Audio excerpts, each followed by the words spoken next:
Hi everyone, this is audap. Let's continue our game of Shinrai, Broken Beyond Despair on Series X. First of all, there was Momoko's weird behavior, running straight to the second floor and into the only unlocked guest room. Not only would Momoko need to have known that about that room being unlocked in case of a suicide, the same applied to the culprit in case of a murder. Moreover, if my theory was correct and they had somehow caused her to head there during the blackout, they must have also known about the power outage occurring in the first place. Then there was Hiro's horror story. It couldn't be mere coincidence that we had heard a story about a ghost driving overly jealous girlfriends commit suicide by hanging themselves, and soon after, we discovered Momoko who had hanged herself. The culprit must have used this story as an inspiration for their crime. Although I guess it must not necessarily have been planned in advance.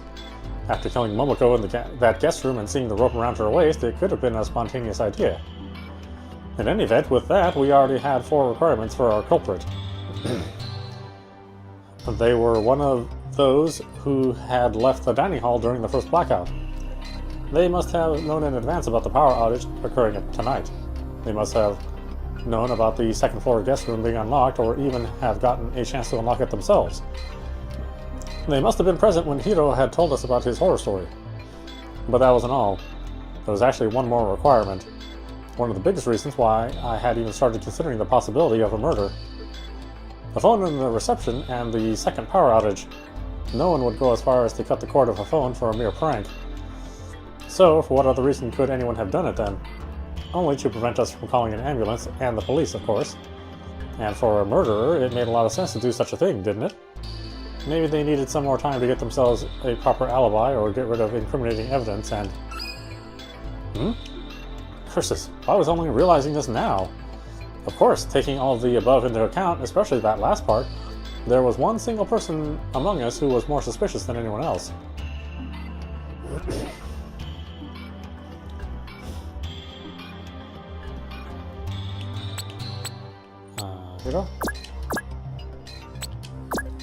Hiro.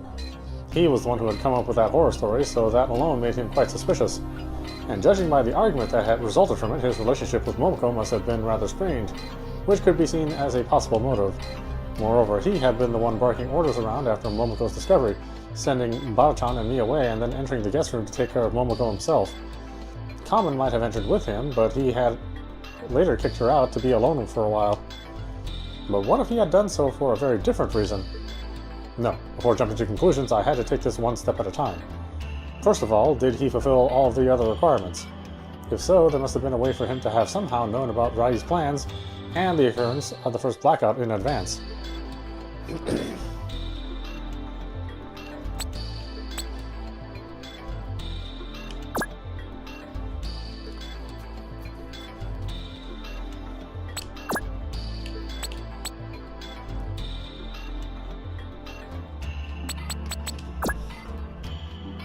Let's see, resort keys. Set of keys given to Rai by her dad. She only received this one set, so there's no spare. It consists of 11 keys attached to a metal ring. They don't come off easily. Not a single one is missing.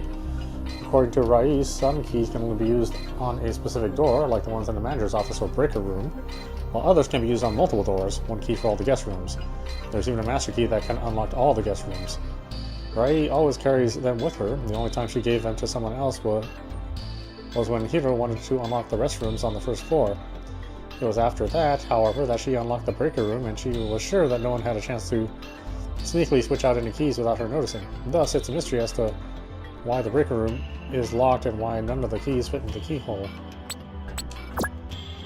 Actually, how is this going to prove... Okay, I mean, that proves it all to me. He had the keys at one point in time and could unlock the guest room. I'm not sure why that's wrong, but okay, whatever.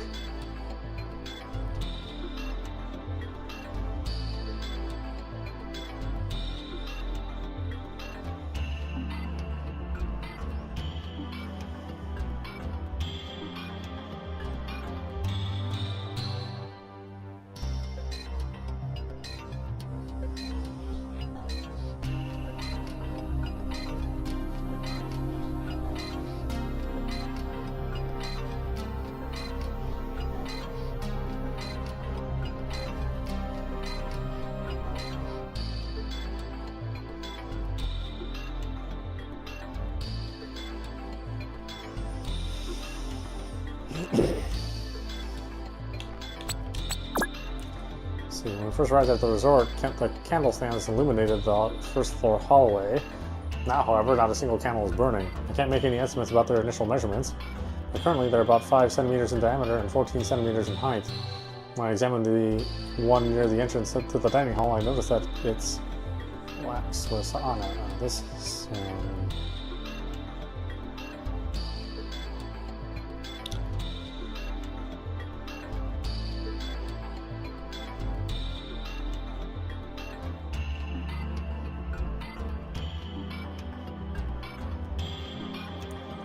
this wouldn't have any, that was more like the first thing.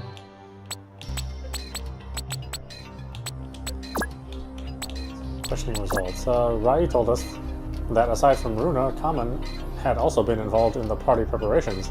The three of them had spent a lot of time here over the past few days, decorating everything and practicing Rai's Halloween program. This means that Runa and Kamen had known about the occurrence of the first power outage in advance. It can't be ruled out that Kamen relayed this info to Momoko and Hiro, so there's a chance even more people knew about it. We also learned that Rai didn't want to invite Momoko and Hiro because he is convinced that Runa still has feelings for him. In the end, Rai still invited them because Runa insisted on it.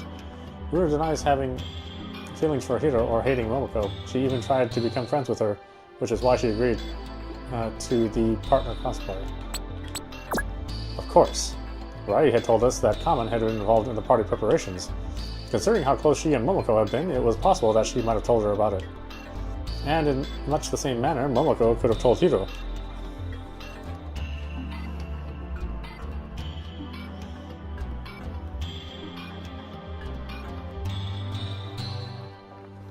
So a possibility for him to have known about tonight's events in advance certainly existed. What about the second floor guest room, however? If he was the culprit, he should have known about it being unlocked or even got a chance to unlock it himself. Was there a way for him to have accomplished that somehow? Yes. Why is everybody acting like he never had the keys? Right. Hiro had borrowed the keys for Rai to unlock the first floor restrooms. But who was to say that was the only thing he had unlocked? I guess he could have cut the phone cord around that time as well. Or during the blackout. After all, Runa had said that Hiro had checked the reception, while she and Kamen had searched the rest of the restrooms for Momoko. Either way, if he was the murderer, he might have needed to cut the cord in order to buy himself some time to get rid of incriminating evidence. Of course, this is all just speculation based on the information we have gathered so far. I still lacked any decisive evidence to actually prove that Hiro had murdered Momoko. He just appeared to be the most likely suspect right now. However, if I was actually right with any of this, then leaving him and Kamen alone up there had been a very big mistake.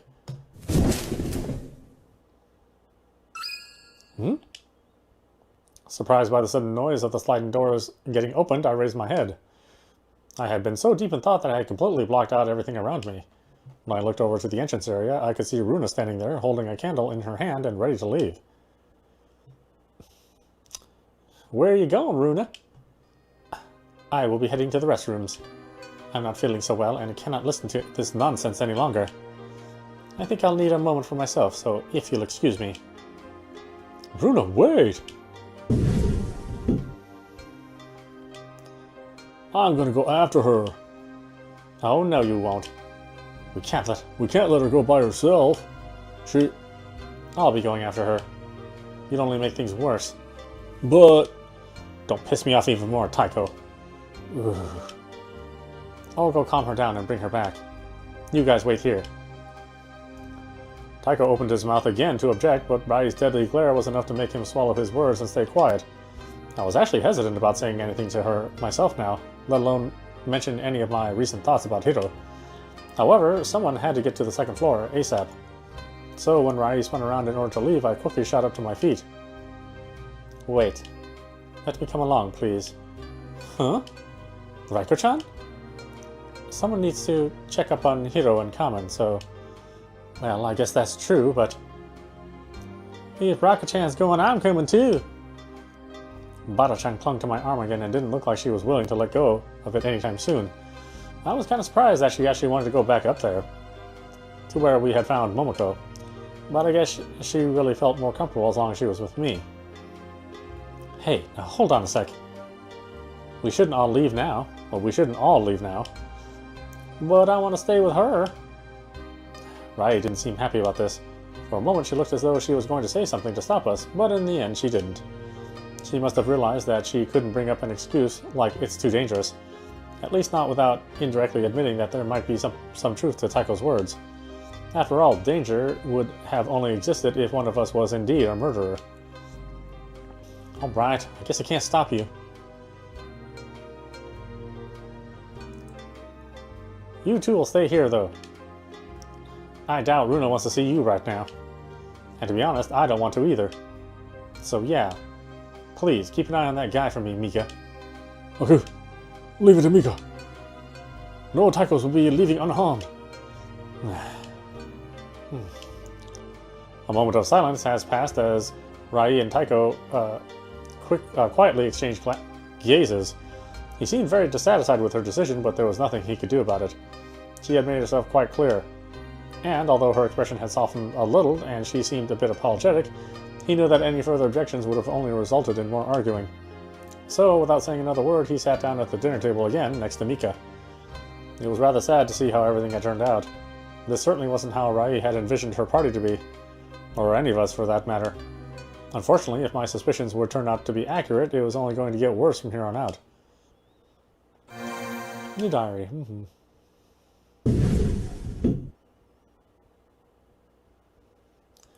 Once the three of us had stepped through the sliding doors, we immediately glanced to our left down the hallway. There was no trace of Runa, however, which could only mean that she had already reached the restrooms. Without much hesitation, we began heading towards them as well, Rai and the candle she had brought with her taking the lead. I can't believe that guy. To suggest such a ridiculous thing. That one of us could be a murderer. That Runa would even have a motive. What a jerk. Yeah, there ain't no way that could be true, right? Of course not. That's just impossible. You think so too, right? Reika-chan? Even though the choice of her words was meant to show that she was sure of it, the tone of her voice and the fact that she was asking me for confirmation indicated the opposite. I didn't really want to, but I figured it was probably for the best to answer this one truthfully. While I'd rather not believe it myself, there's no denying that the possibility does exist. What are you saying? So you two think that's like totally cray-cray? No, she's right. She's absolutely right. Just like Taiko is. Huh? For a moment, Rai fell silent. Deep inside, she must have known all along. She just hadn't been able to admit it. I know he didn't say those things to be mean or anything. Or because he's convinced they're true. He said them because they are a possibility. Taiko's always had a strong sense of justice. That's one of the things I like about him. He'd never cover for anyone who'd do something bad. Not even if it was his best friend. He really only wants the truth to come to the light. That might make him seem like a jerk at times, but I can't really blame him for that. I know he cares about everyone as much as I do. And even though he might present those possibilities, that doesn't mean he wants to believe them to be true. He's just being objective. Something I could never be. Not in a situation like this. I'd rather believe a ghost to be behind this than any of my friends. Maybe I'm just too naive. Rai. I'm just scared he might be right. I have no idea what I'd do if he is. I'd rather not even think about it. But I guess just closing your eyes like that might not be the best solution either. I've always done that. Maybe it's a little childish, but vehemently denying the truth is a lot easier than accepting it. And this right here is something that'd be especially hard for me to accept. So all I can do is act like he's nuts and yell at him. Even though I don't really want to do that either. Wow, she seemed to feel really bad about the way she had reacted to Taiko. I guess this just went to prove how much she liked him. It's not like I couldn't understand her. I could understand her quite well, in fact. The truth could be an ugly thing. But the act of deluding oneself on purpose like that was just as ugly. Dang, I'm not even sure why I'm ranting on like this. Just forget everything I said. Anyway, let's head upstairs, shall we? You ain't gonna check on Runa? Nah, she's fine. She just needs some time to cool off. We're gonna grab her on the way back. Okay, if you say so. And just like that, Rai marched past the restrooms and directly towards the staircase. Well, I guess that was fine with me. I didn't want to look like I was in a hurry and have her ask me why. After what had happened in the dining hall and her monologue just now, I couldn't bring myself to tell her the real reason I wanted to check in on Hiro and Kamen. Still, the sooner we would arrive upstairs, the better.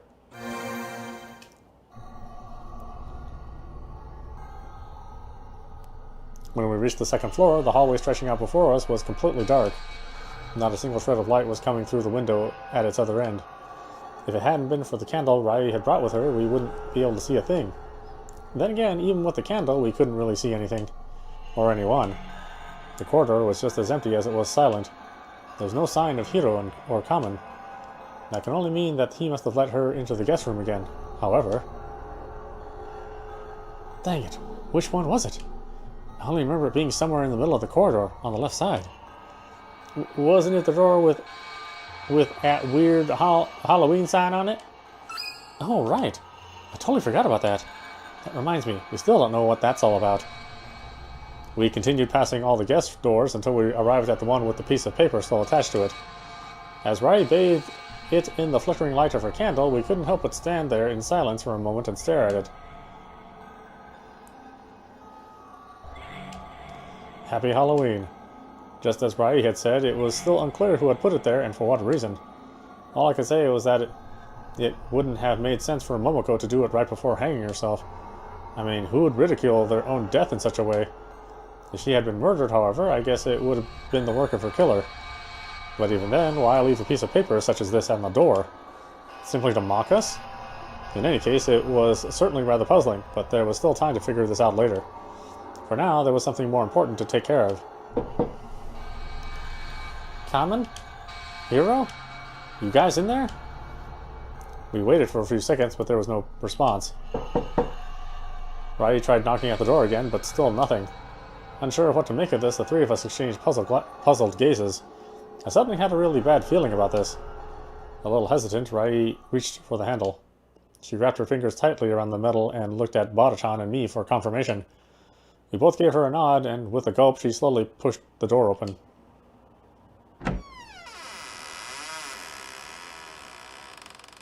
None of us would have ever anticipated the scene that was waiting for us behind it. Kamen?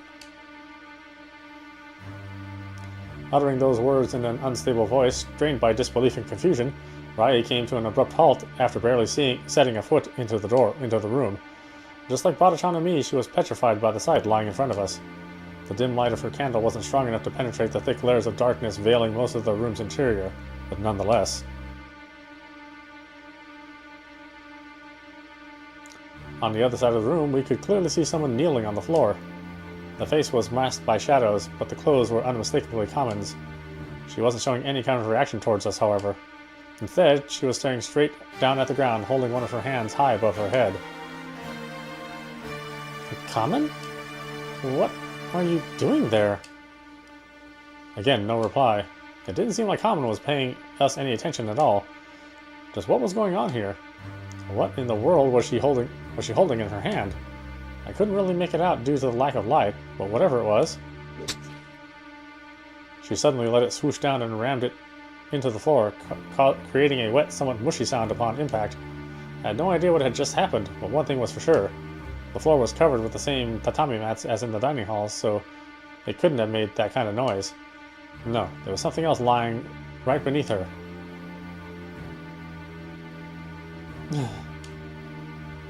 After slowly rising to her feet, Kamen turned towards us. For a short moment, she simply stared in our direction, not speaking a single word. Kamen, what the hell's going on here? Where's Hiro, and what did you just... Kamen, wait! Before we had a chance to react, Kamen spun around towards the open window and... jumped outside into the night. Huh? Kamen? What the hell? She jumped out of the window from the second floor. Curses. There was no way she'd... Hey, that on the floor there. Isn't that... Huh? Yeah! Letting out a blood-curdling scream, Rai stumbled backwards, almost dropping her candle as she fell right into Bada-chan's arms. When I looked at her, her face was overcome by pure terror. Bewildered, I turned my head back and aimed my gaze at the floor.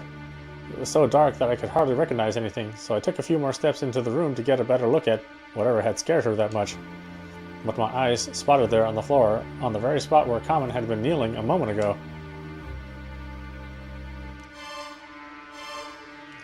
Hiro. That was Hiro. He was lying there on his back, his face distorted by pain and agony in an ugly grimace. Eyes rolled into the back of his head, mouth wide open, giving off a soundless scream. His lips were painted red by the blood spilling across his tongue and running down his jaw. He was dead. There was absolutely no reason to think otherwise. The kitchen knife buried deep in his throat was all we needed to look for to be certain. My hand automatically shot up to cover my mouth. I felt a thick lump forming inside my own throat, massive enough to almost make me choke. It was such a disgusting sight, but no matter how much I wanted to, I just couldn't turn my eyes away. Almost like I was hypnotized, I kept staring at his lifeless body, at that grotesque wound surrounding the sharp blade, watching how much more and more of that disturbing red liquid kept erupting from it, soaking the collar of her shirt and dyeing it the same color. There are no words to properly describe this gruesome scene, nor how I felt about it. So that was what Kamen had been doing. She had, right in front of our very eyes. Kamen. Thinking of that name alone helped me break the spell and avert my eyes. There was no time for this. I tried pulling myself together and bolted for the window. When I reached it, I quickly leaned outside and immediately spotted her. Kamen had safely managed to reach the ground. For a second, I was stunned as to how she even managed to accomplish such a feat. But then I noticed the pipe to my left, vertically stretching across the building's outer wall. There was a red rope tied to it, still swinging left and right. Below it, Kamen was standing looking up at the window, right at me. I wanted to call her name, but before I could even get a chance to do so, she suddenly dashed away. Well, if she could do it, so could I. Oh, Raika-chan, what the hell are you doing? You can't be serious. That's insane. Don't! Bada-chan and Rai darted towards me, but it was too late. I had already climbed onto the windowsill. Before they could stop me, I reached for the rope, grabbed it with both hands, and jumped outside. Raiko, no! I swung around and hit my feet against the building to get a hold. When I looked down, I instantly regretted my decision. The distance to the ground was quite large, but there was no turning back now. Just as there was no time for hesitation. If I wanted to catch her, I had to hurry. Making tiny leaps, I hopped down the resort, repeatedly whacking the soles of my shoes against it as the rope slid down my hands. They quickly began to burn from it chafing across my palms, so when I was almost on par with the first floor window, I simply let go, letting myself fall to the last bit, right into the thicket below. Needless to say, it was a rather uncomfortable landing, but I didn't have the luxury of enjoying that sweet feeling of pain in my butt. I tried getting back to my feet ASAP. I heard Rai and Bada-chan yelling from above, but ignored them and focused on Kamen instead. I could see her in the distance, standing still and looking in my direction. I guess she was surprised that I actually decided to follow her like this. I mean, I was surprised myself I had been insane enough to jump out of that window. But here I was, and when she realized what that meant, she quickly turned around and continued running. Without wasting any time myself, I immediately gave chase. Kamen. Just why? Why had she done this? Why had she killed Hiro? Did this mean that my theory was correct and he had been the one to kill Momoko?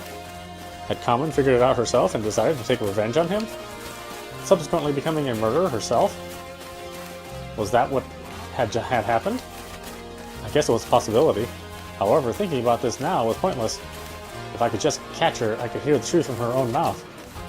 When I saw her vanishing around the corner of the building, I stepped it up a notch, running as fast as my non-athletic body was capable of.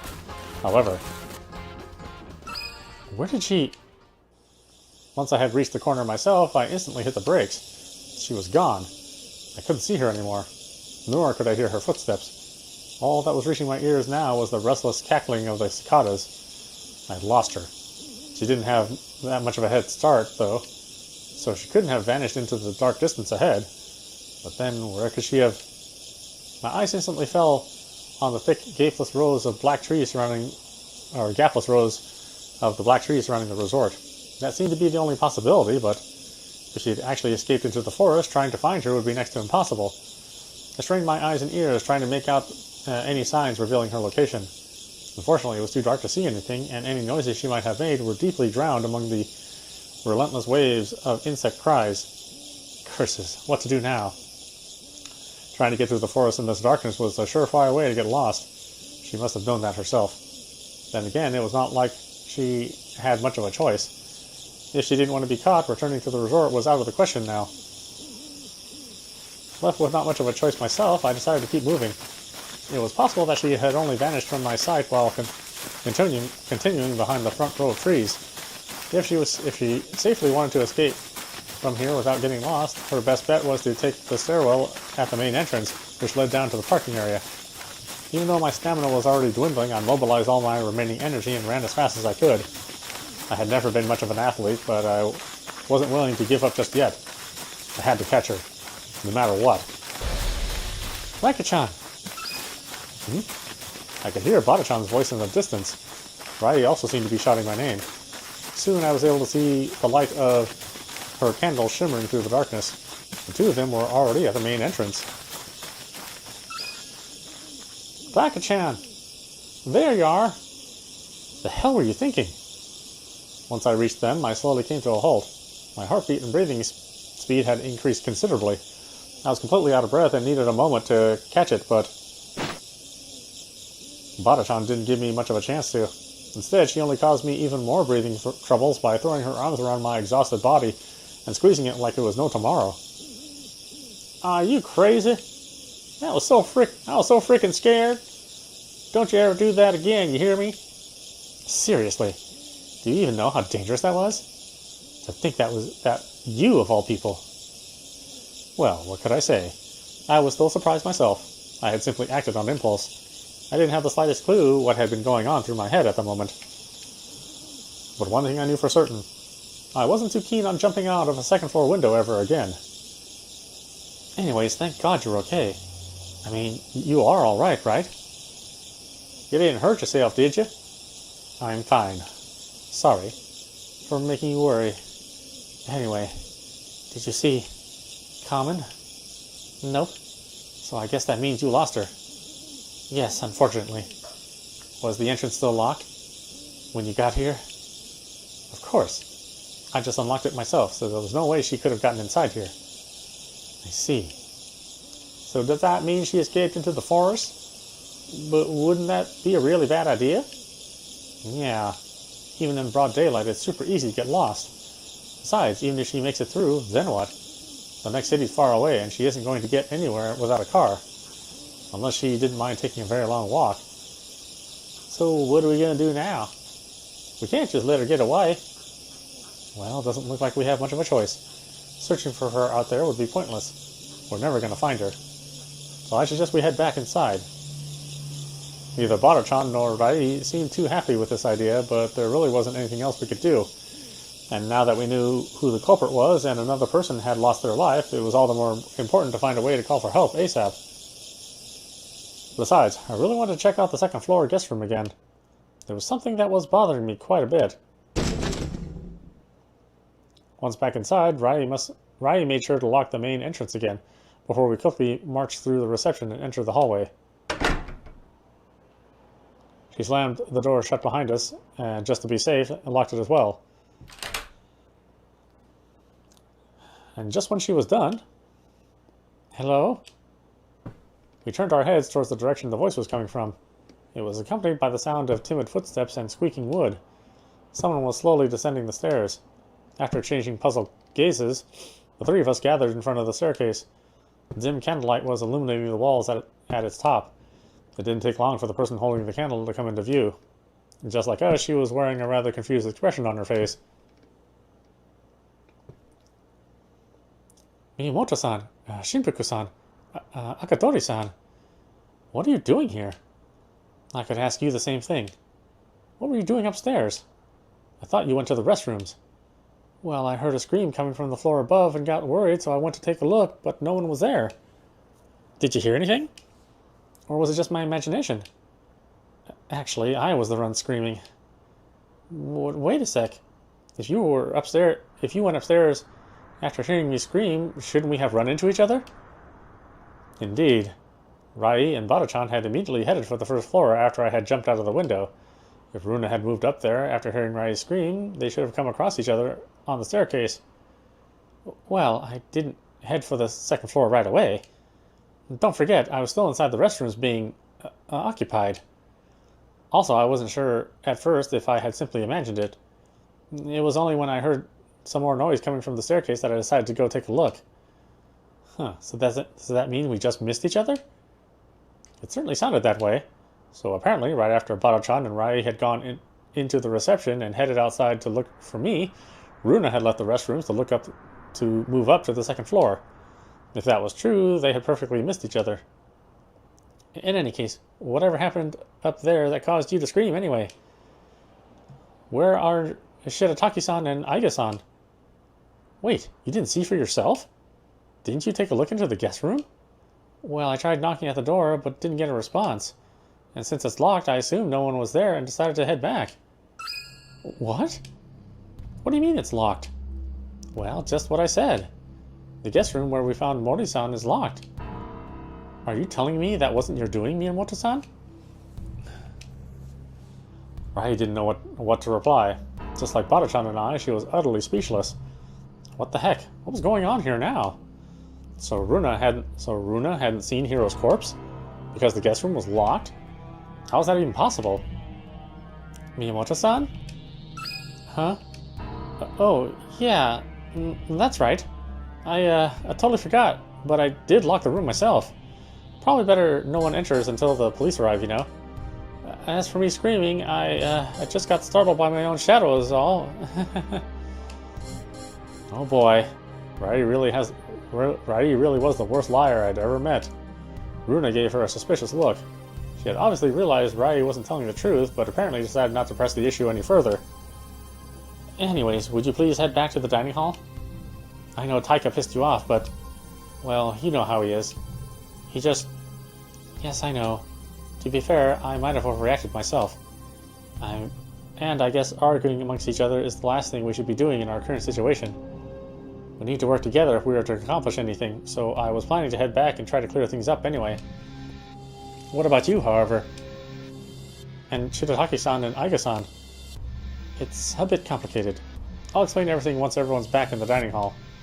We're just going to check one more thing real quick and then head back there as well. Alright.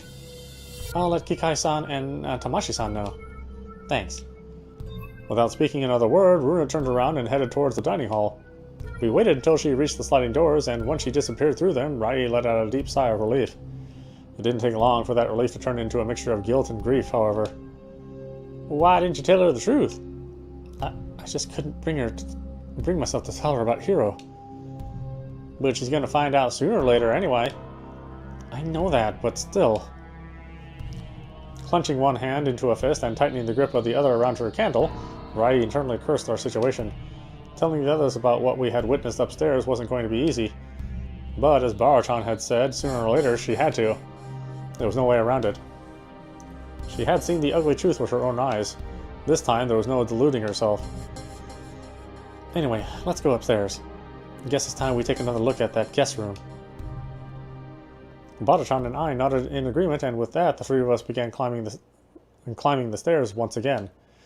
All we could do was hope that Runa had simply been mistaken somehow. Unfortunately, it was just as she had told us. What the heck? You gotta be kidding me. It's really locked? It certainly was. No matter how violently Rai rattled the handle, the door wouldn't open. Speechlessly, we stood in front of it, staring at the disgusting piece of paper with the words Happy Halloween scribbled on it. Yes, I was sure of it now. It was only there to mock us. This is bullshit. This door was open. You two saw it. It was open before. And I swear I didn't lock it. Nobody can confirm that. Yes. When we saw you were unharmed after jumping out of that window, we immediately ran downstairs. And we were definitely left the door open. But why is it locked again? Hell if I know. I presumed it's not possible to lock it some other way. Like using a sliding bolt from the inside, for example? You know, similar to the breaker room window? No, all the doors can only be locked with a key. There's no other way. So I really don't get what's happening here. A ghost? It can only be a ghost. Bada-chan, will you ever stop that? Yes, Bada-chan, you're fucking annoying. Well, how do you explain this then? Rai's the only one with them keys. Right, speaking of keys. Once again, Rai fetched her keys. Her hand was shaking as it hesitantly steered the blade towards the lock. I could almost feel the tension emanating from her body. Was it going to fit, or... It worked. With all hesitation gone now, Rai grabbed the handle and pushed the door into the room.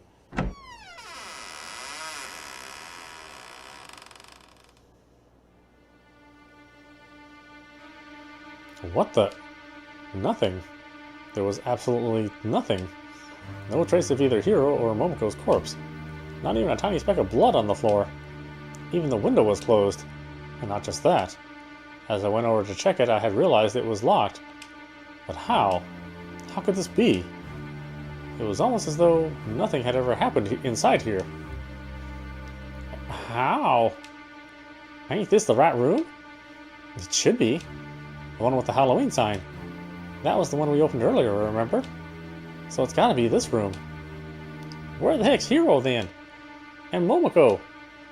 Y'all telling me their bodies just vanished? No, that was ridiculous. A corpse couldn't just disappear into thin air like that. Let alone two. And there wouldn't have been enough time for anyone to carry them away or hide them here either. Especially not without leaving any traces. There had to be some other explanation for this. I had to check on something. I moved back into the hallway and walked over to the guest room left of the one we had just entered. I grabbed the door handle, but... no dice. I couldn't push it open. I turned around and tried the guest room on the right, but once again... it didn't work. Room 211. That was the one Rai had unlocked. The one with the Halloween sign on it. Both guest rooms adjacent to it, 209 and 213, were locked. This was impossible, however. I hadn't paid any attention to the room numbers before, but I was absolutely certain that the room in which we had found Momoko was on this side of the corridor, and it had to be one of these three. So, one of them should have been open this whole time. You know, I have absolutely no clue what the hell's going on anymore, or what the heck we're supposed to do. But I can tell you one thing. I'm getting pretty damn scared now. I'm really starting to believe there's a ghost behind all of this. I mean, the stuff that's going on here, there's no way any of it could be properly explained otherwise, right? That's what I've been telling you the whole freaking time. I'm still telling you that's nonsense. And I hope you actually have an explanation for this. And it better be something other than the three of us hallucinating what happened up here. Maybe I have. In fact, I think I'm finally starting to understand what's going on here. Wait, you do? Like I said, maybe. In any case, let's head back to the dining hall for now. I'd like to ask a certain someone more questions. Besides, we need to tell the others about everything we saw here. As well as about Hiro and Kamen. Right. Rai still didn't seem eager about that. I could understand that she didn't want to tell her best friend that the guy she loved was no longer alive, but there was no helping it. We had to let them know. And then it was finally time to uncover the truth behind tonight's mysterious events.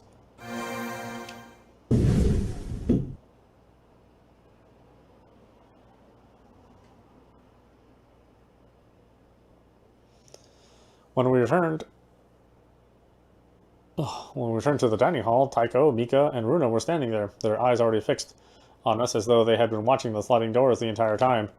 Their expressions said everything. Rai gulped hard as their gazes met hers. She seemed to realize that trying to draw anything out wasn't going to make it any easier. So, after taking a deep breath to calm herself, she walked towards them and began to explain everything. What followed were several long moments of silence. At first, the three of them just gaped at Rai as they tried to process her words. Then they slowly moved their eyes on Bada-chan and me. It didn't look like they wanted to believe what Rai had told them, so they seemed to be hoping we would tell them a different story. Unfortunately, all we could do was quietly shake our heads. As ridiculous as it sounded, it was the truth. Now, not only one, but 2 of our classmates were dead. 2 others were missing, and one of them was a murderer. Even Taiko, who had brought up the whole murder theory himself, seemed like he had a hard time believing any of this. Grinding his teeth and holding his head with one hand, as though he was suffering from a sudden migraine, he clenched the other into a fist and slammed it against the wall in anger. Meanwhile, Mika just stood there with a helpless look on her face as Runa broke down in tears right next to her. Rai immediately rushed over to her friend and took her into her arms. Along with Bada-chan, she began to shed some tears of her own. Due to all the panic, fear, and confusion, we had never gotten the time to let things sink. However, now that we did have a chance to properly process the most recent events, we were struck even harder by the grim reality of our situation and its frightening implications. While Rai took care of Runa, I tried to comfort Bada-chan as best I could, but seeing everyone like this made it hard, even for me, to keep my emotions hidden inside. Naturally, it took quite some time for everyone to calm down, especially for Runa. However, after what felt like an eternity, the flow of sadness slowly began to subside. I'm sorry, Runa. I couldn't bring myself to tell you earlier. Forgive me. It's fine, Miyamoto-san. After meeting you 3 at the staircase, I kinda had a hunch that something like this had happened. I just cannot believe it. Why would Aiga-san do such a horrible thing? I wish I knew the answer myself. But you're absolutely certain that Hiro is dead. I mean, you said you weren't able to find his corpse when you went back up, so maybe you just imagined the whole thing? Yeah, sure. In that case, all 3 of us imagined the exact same thing. I have absolutely no idea why the guest room was empty when we checked it again, but I tell you, that's what we saw.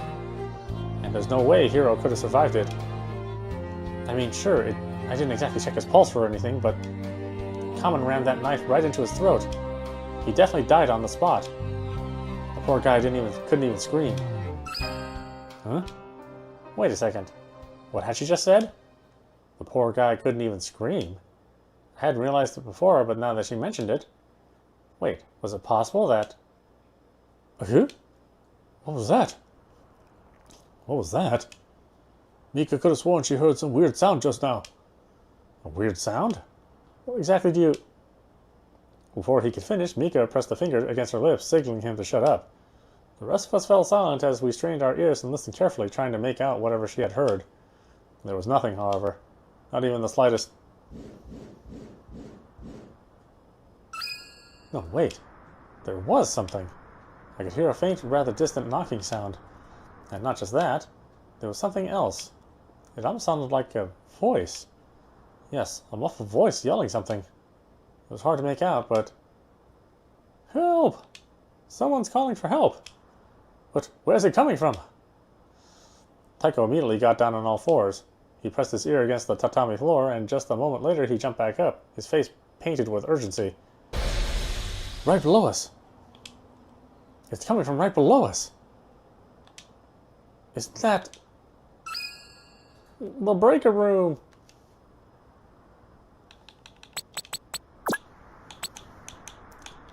Alright, why don't we stop it there? This is audap. You have been watching Shinrai. Oh, come on, that's right.